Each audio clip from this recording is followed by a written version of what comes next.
I'm Minister on the Move.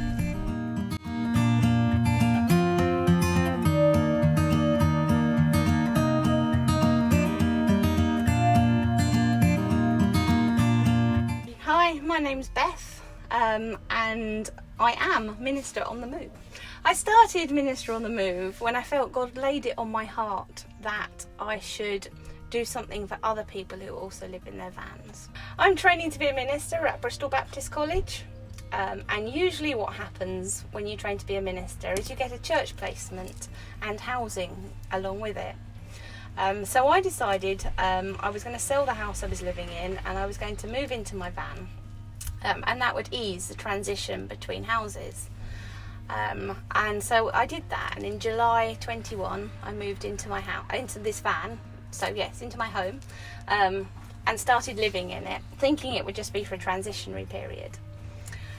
But I kept applying for church jobs and I kept not getting them for one reason or another, and it was never something that I'd done. It was just very clearly God was closing that door and saying, no, this is not where I want you. So after not getting my third job, I spent Sunday morning up on hay tour, just me and the dog, and God, and I spent a lot of time with God, and I came to the realisation that this was it, that I was meant to live in this van full time, and that my calling was to other people who also live in their vans full time. So in this country there are more than 20,000 people who are living full time in their vans. Some people do it like I did it, through choice, and they have nice kitted out vans like this, and they're working remotely from their vans and they're travelling around while they do that. Some people are doing it because they can't afford to live in houses anymore, and this is the only way they can afford to live, and their vans don't tend to be as nicely done up as this one.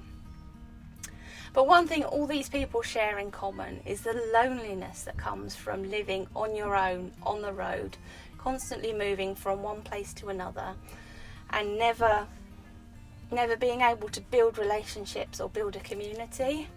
And that's where my heart is, to build a community for these people. I want to build relationships. I want to come alongside people who are living on their own in the van. My long-term dream and vision for this project is a field somewhere. A field where people who also live in their vans can come and they can meet people and they can build relationships. One thing I'm discovering as I drive around and as I experience van life for myself is how lonely it can get, how difficult it is to meet people. Every person you meet, you have to start at the beginning with who you are and what you're doing, and it's very basic. You don't ever meet someone often enough to build good, strong relationships with. So my long-term vision is to have a field where people can build relationships, and then once they leave that field, they've got real people, real relationships. They can meet up with them other places, or I can facilitate meetings through Zoom calls and stuff.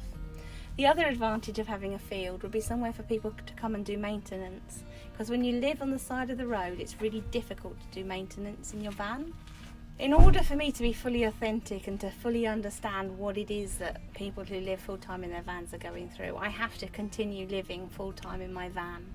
I think if I was to get a placement, to get a house, that would take away some of the authenticity. I know what it's like to be cold. I know what it's like to need to find water.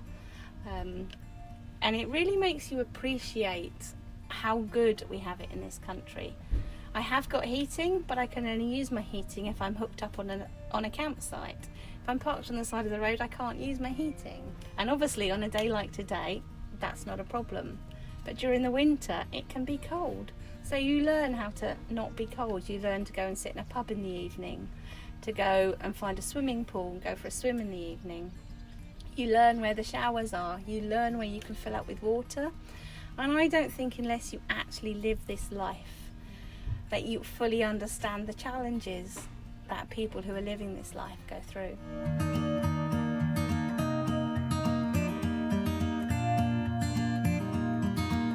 So the biggest challenge I face, especially at the moment, I think probably is loneliness.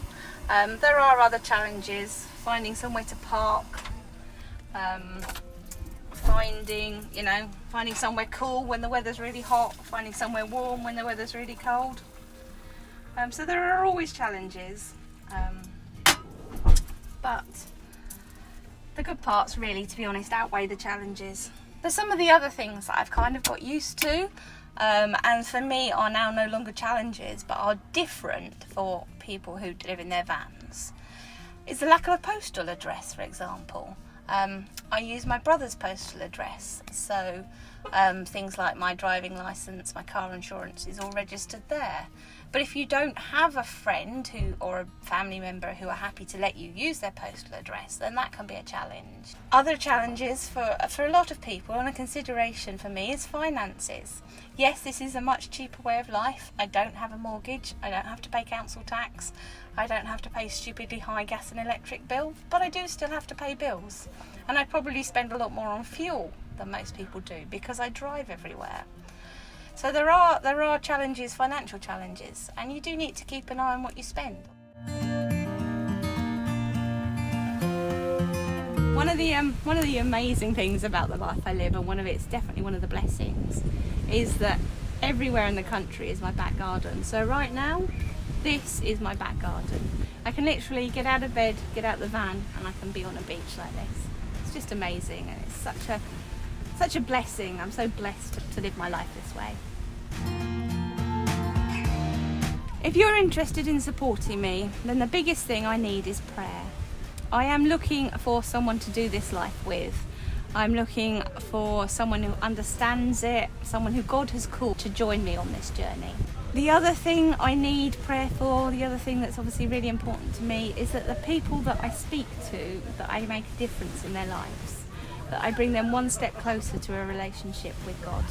I also need prayer that God will show me where He wants me to set up the next stage of this ministry. I need a field where people can come, a field where we can build relationships.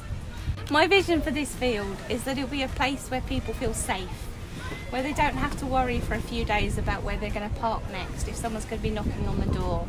A place where they can build relationships with other people in real life, not just through social media. A place where we can feed the hungry, where we can help people who are struggling with living in their vans. A place where we can do it together. But just a place that is safe, a place where people can come. An oasis for those travelling in their vans.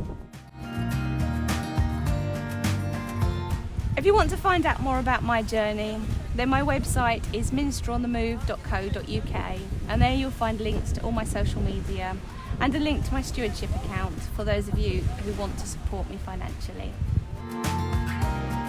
Thank you for listening to my story. I think I'm off for a swim.